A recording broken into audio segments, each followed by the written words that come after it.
What's going on, guys? Thank you for tuning in to the Home Sweet Soccer MLS weekend recap. We start in Columbus, where Zardes puts his first shot on goal in 2 games, and that goal would be the game winner in stoppage time. Not much else happened, but definitely enough controversy at the end for Houston in their 3rd out of 4 games with plays that should have went to VAR.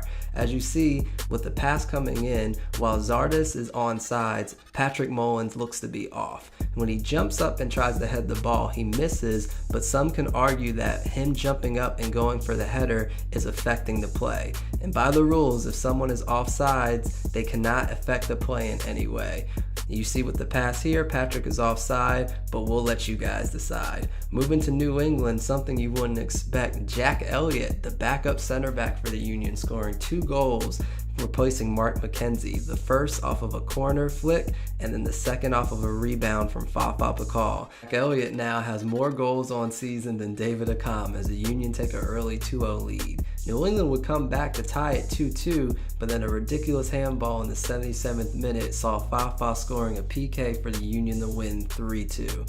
Moving to Chicago dominated most of the game and had great passing from their midfield, but it wasn't until this giveaway from Dax McCartney to BWP that would seal the result. BWP now has 10 goals and 11 starts against the Fire, and you do not want to give him the ball. After their US Open Cup loss on Wednesday and no transfers, it looks like Chicago's season might be ending early. Colorado continues their hot streak with a score early against San Jose at home. This would go up 1-0 before San Jose tied at 1-1, but then controversy as Shea Salinas gets pulled back on a counter and retaliates by an elbow to the face, which is a straight red for him. This is only the 2nd biggest meltdown of the season as we get into Sunday for Toronto versus NYCFC. However, you can't do that so late into the game because then this happens. Castillo's onside.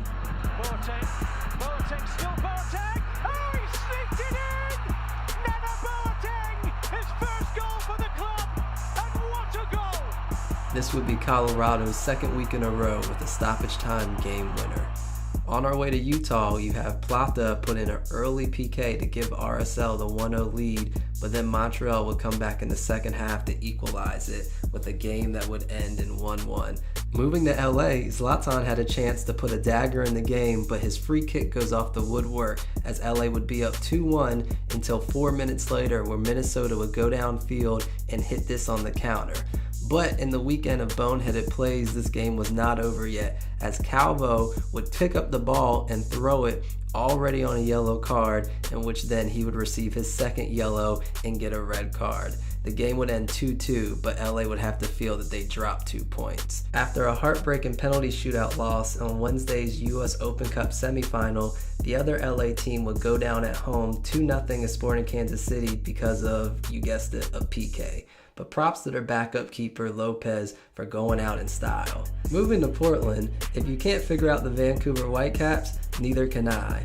With Portland playing great defense, Vancouver comes and surprises them with a 2-1 away win thanks to this Kai Kamara header. But we also have to note, look how far out the goalkeeper is on such a far free kick. This might have been a mental lapse. Moving into Sunday in the most controversial play of the weekend, you see Josie Altidore kick Callens in the leg to receive a straight red. You can argue the ref should have called a foul earlier with the pushing and shoving, but Josie simply can't lose his cool like that. While Toronto FC fought hard to keep it tied 2-2 while playing down a man for 80 minutes, Ishmael in the dying minutes of the game put probably the goal of the week into the back of the net and had NYCFC solidify their win 3-2 on the road in Toronto. Speaking of red cards, the Seattle-Dallas game ended controversially too, with Ziegler getting a straight red. However, if you look at the replay, you'll see that Ziegler was the one who actually got headbutted and didn't deserve a red card. It may be rescinded later this week, but the trend of MLS having VAR and not using it has to stop. Seattle picks up the 2-1 win. And oh yeah, this happens.